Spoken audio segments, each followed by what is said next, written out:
दौलतमंद बनने के 8 powerful rule. Marry ज़िंदगी को बेहतर बनाना है। अगर आप इन उसूलों को फॉलो करेंगे तो आप भी एक ज़बरदस्त लाइफ स्टाइल इख्तियार कर सकते हैं। अस्सलाम वालेकुम, कैसी है मेरी यूट्यूब फैमिली? उम्मीद करती हूँ कि बहुत अच्छी होगी और खुश खुर्रम होगी।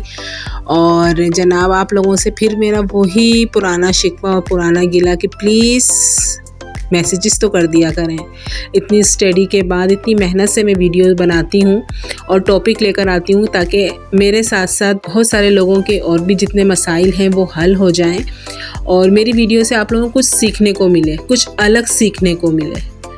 घरदारी के अलावा, घरदारी उस वक्त हम करेंगे ना कि जब हमारे हाथ में कुछ होगा, कुछ फाइनेंशियली इश्यूज़ हमारे ठीक होंगे, अच्छे होंगे, तभी तो हम अपनी घरदारी को बेहतर बनाएंगे।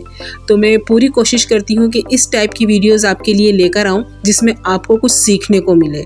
सिर्फ हाउसवाइफ को नहीं, हमारे जो मर्द हजरात हैं, हमारे जो भाई हैं, उनको भी सीखने को मिले।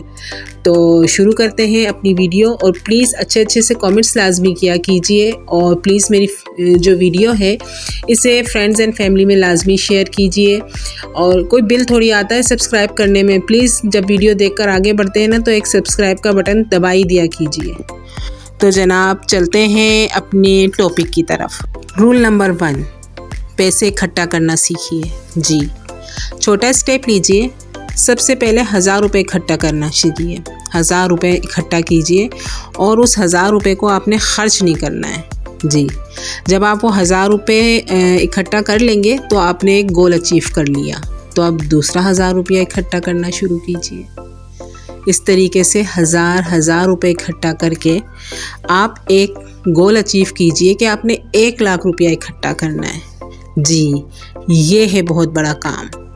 आप अपने छोटे छोटे लेकिन मुस्तकिल कदम से, मुस्तकिल मिजाजी से पहले 1 लाख तक पहुंच जाइए। शुरुआत कहाँ से करनी है? हमने 1000 से, और हमारा टारगेट क्या है? 1 लाख रुपया। अब ये आपकी ज़हानत पर डिपेंड करता है, आपकी बचत पर डिपेंड करता है और आपके दीगर मसाइल पर और वसाइल पर डिपेंड करता है कि आप अपना ये गोल कब तक अचीव करते हैं। लेकिन आपका गोल क्या है? 1 लाख रुपया। आपका गोल 1000 नहीं है, ठीक है? और बुनियादी बात यह है कि मुस्तकिल मिजाजी इस चीज़ में लाजमी है। ये नहीं है कि अगर आपके पास 1000 से 2000 हो, 2 से 3, 10,000, 20,000 हो जाएं तो भाई आपकी ख्वाहिशात अंगड़ाइयाँ लेकर जागना शुरू हो जाएं, यार दोबारा से जमा कर लेंगे। अभी फिलफूल ये जो 20,000 रुपये हमने इकट्ठे कर लिए ना, ज़रा इसको तो ठिकाने लगाएं। बिल्कुल ये गलती नहीं करनी। 20,000 हो, 30,000 हो या 50,000 पर बात पहुंच जाए, टारगेट को अचीव करना है। और टारगेट हमारा क्या है? 1 लाख रुपए। हमने अपना 1 लाख रुपया पूरा करना है 1000 रुपये इकट्ठा करके। एकदम से अगर हम सोचेंगे ना कि हमने 1 लाख रुपए इकट्ठा करने, तो हमें नामुमकिन लगेगा। तो इसके लिए बेबी स्टेप लें, छोटे छोटे स्टेप लें। 1,000 रुपये इकट्ठा करें। 1000 रुपये इकट्ठा हो जाएं, उसको 1000 के नोट में तब्दील करें और जनाब छुपा के रख दें। फिर इसी तरीके से दूसरा 1000 इकट्ठा करें, उसी तरीके से तीसरा 1000 इकट्ठा करें। यकीन जानिए, मुस्तकिल मिजाजी आपको आपके गोल तक लाजमी पहुंचाएगी। ये जो फ़िलहाल हमारा एक अफरा तफरी वाला जो टाइम जा रहा है ना, उसके लिए हमारे पास यकीन जाने कम से कम 1 लाख रुपया होना बहुत ज़रूरी है। ये वो इमरजेंसी फ़ंड है जो हमें इस खौफ से निकालता है कि यार जॉब चली गई तो क्या होगा, हस्बैंड का कोई काम वगैरह है वो ख़त्म हो गया तो क्या होगा। ये खौफ हमें उससे रिलीज़ देगा कि चलो हमारे पास कुछ अमाउंट मौजूद है।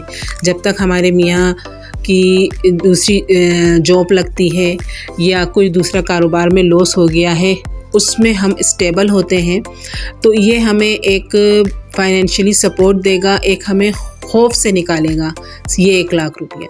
तो चाहे मेरी बहनें हों, चाहे मेरे भाई हों, आप इमरजेंसी फ़ंड में कम से कम 1 लाख रुपया इकट्ठा करना शुरू कर दें। और स्टेप क्या है? 1000 रुपये से जमा करें। अब चाहे वो आप 1000 रुपये 1 हफ्ते में कर रहे हैं, चाहे 1000 रुपये 15 दिन में कर रहे हैं, जैसी आपकी सहूलत हो, आप कोशिश करें और मुस्तकिल कोशिश करें कि आपने अपने इमरजेंसी फ़ंड के लिए 1 लाख रुपया तो लाजमी इकट्ठा करना है। और एक बुनियादी मसला जो हमारे साथ रहता ही है और मिडिल क्लास घरानों में और इससे भी ऊपर के जो घराने हैं, अपर मिडिल क्लास है, उनके साथ भी ये मसाइल रहते होंगे, कर्ज़ों के मसले। जी, आपके कर्ज़े बड़े हैं या आपके कर्ज़े छोटे हैं, दोनों को अदा करने के लिए एक लाहे-अमल बनाइए। किस तरीके से? वो ये है कि पहले आप अपनी जमा तफरीक कीजिए, अपना हिसाब लगाइए कि आपके ऊपर टोटल कर्ज़ा कितना है, और उस कर्ज़े जब आपको ये पता चल जाएगा कि आपका कर्ज़ा कितना है, तो फिर दूसरी नंबर पर आता है किससे कितना कर्ज़ा लिया है। जी, और तीसरे स्टेप ये है कि जिससे आपने छोटा कर्ज़ा लिया है, सबसे पहले उसको अदा करें ताकि एक तरफ से आप फ्री हो जाएं। और कोशिश कीजिए कि अगर छोटा कर्ज़ा है ना, वो यकमुश्त अदा कीजिए, और जो बड़े कर्ज़े हैं उनकी किस्त बना दीजिए। ये मुस्तकिल कदम, ये छोटे छोटे स्टेप आपको कर्ज़ों से निजात दे देंगे, आपको फ्री कर देंगे। और इसके लिए ज़रूरी है आपकी मुस्तकिल मिजाजी, आपकी बचत।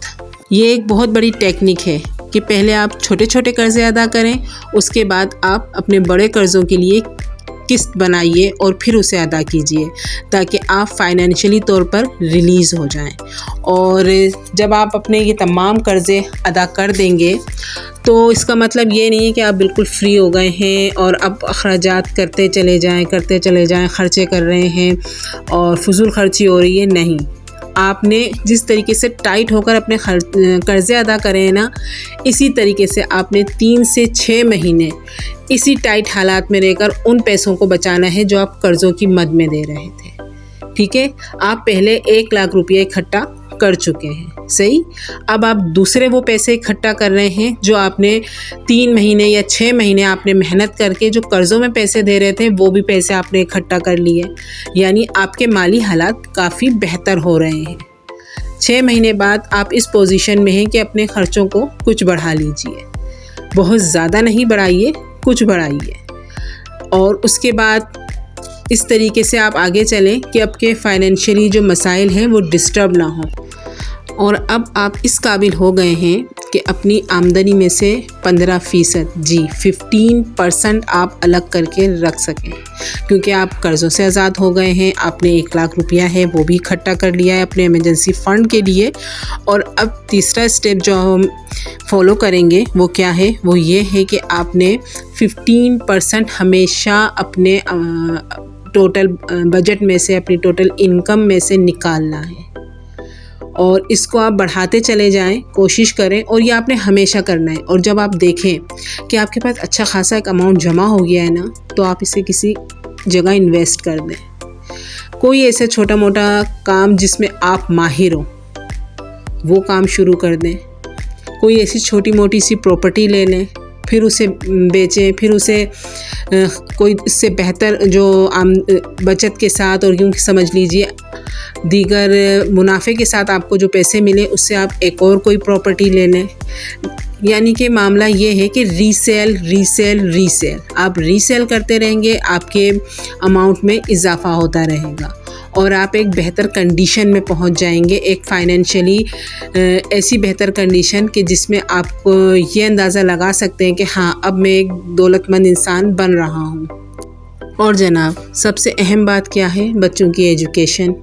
बच्चों के एजुकेशन के लिए फ़ंड लाजमी इकट्ठा करें, पैसे इकट्ठा करके रखें कि जब हमें बच्चों की स्कूलिंग के बाद कॉलेज, यूनिवर्सिटी या आगे किसी बच्चे का लक हमारा अच्छा काम कर जाए और उसको बाहर पढ़ने के लिए जाना पड़े या उसे किसी अच्छी यूनिवर्सिटी में एडमिशन लेने का चांस मिल जाए, वो इतना ज़हीन है कि वो आगे बढ़ सकता है, तो कुछ इन्वेस्टमेंट इस मद में भी करके रखिए कि अपने बच्चों को एजुकेशन फ़ंड हम मुहैया कर सकें ताकि हमारे बच्चे अच्छी एजुकेशन हासिल कर सकें और एक अच्छे और बेहतर इंसान बन सकें और अच्छे और बेहतर शहरी बन सकें, ताकि वो अपनी ज़िंदगी में कामयाब हो सकें। उन्हें इन साइकिल से ना गुज़रना पड़े कि 1 लाख इकट्ठा करें, फिर कर्ज़े उतारें, वो करें। वो एक फ़ाइनेंशियली मजबूत इंसान बने, तो उसके लिए हमने आज से ही मेहनत करनी है, अभी से ही मेहनत करनी है।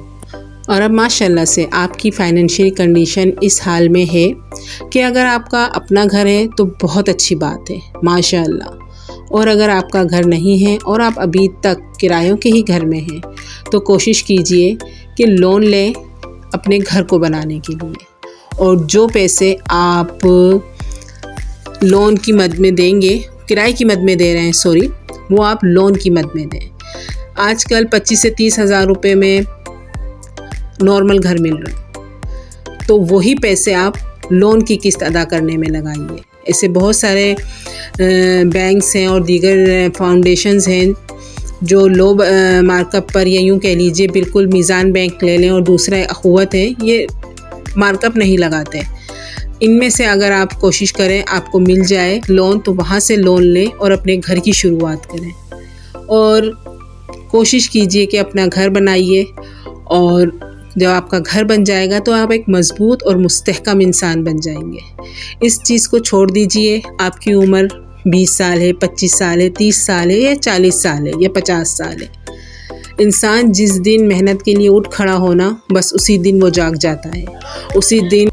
और आप मुस्तकिल अपनी मनी सेविंग करके, अपनी मेहनत करके, और अपनी जो आपने छोटी मोटी प्रॉपर्टी है, छोटा मोटा जो भी आप काम कर रहे हैं, उसके अंदर आपने मेहनत करके जितना भी आप अर्निंग कर रहे हैं, आपकी बचत है, तो आपको इस लोन से कोई फ़र्क नहीं पड़ेगा।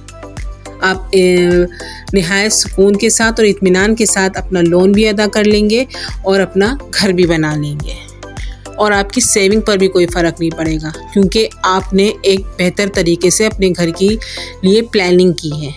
और सबसे बुनियादी बात पता है क्या है? जब तक बजट प्लानिंग नहीं होगी, आप इनमें से कोई एक भी रूल फॉलो नहीं कर सकते।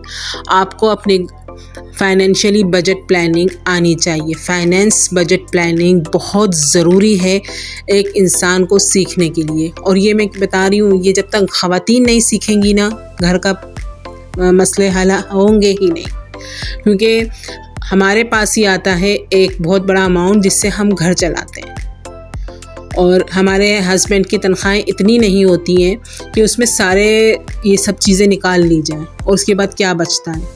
तो हमने ही मेहनत करनी है, और जो हमारे हस्बैंड हैं उन्होंने ही मेहनत करनी है, और दोनों की ही मेहनत से घर बनता है। यकीन जानिए, एक औरत और एक मर्द की मेहनत से घर बनता है, वो दोनों मेहनत करते हैं। और इसमें कोई शर्म, कोई आर की बात नहीं है कि अगर औरत मेहनत कर रही है या मर्द मेहनत कर रहा है। मर्द की तो ज़िम्मेदारी है खैर, और औरत की भी ज़िम्मेदारी है, बच्चे उसके भी हैं, घर उसका भी है, ख्वाहिश उसकी भी है। हर औरत की ख्वाहिश होती है खूबसूरत प्यारा सा घर, और इसके लिए मेहनत करनी चाहिए। एक घर हो, एक गाड़ी हो, एक प्यारा सा माहौल हो, हर औरत का ख्वाब होता है, हर हाउस वाइफ का ख्वाब होता है। अहम बात, कर्ज़ ना लेने की कसम खा लें। हालात जैसे भी आए, गुजारा करना है, कर्ज़ नहीं लेना, क्योंकि फिर दोबारा उन्हीं मुसीबतों में, उन्हीं परेशानियों में घिर जाएंगे। कोशिश करें, मेहनत करें, अनथक मेहनत करें अपने कर्ज़ों से निकलने के लिए, अपनी परेशानियों से निकलने के लिए, और उसके बाद कर्ज़ से तौबा कर लें, कर्ज़ नहीं लेना। और एक बहुत अहम बात वो ये कि अपने पैसों की इन्वेस्टमेंट करना सीखें।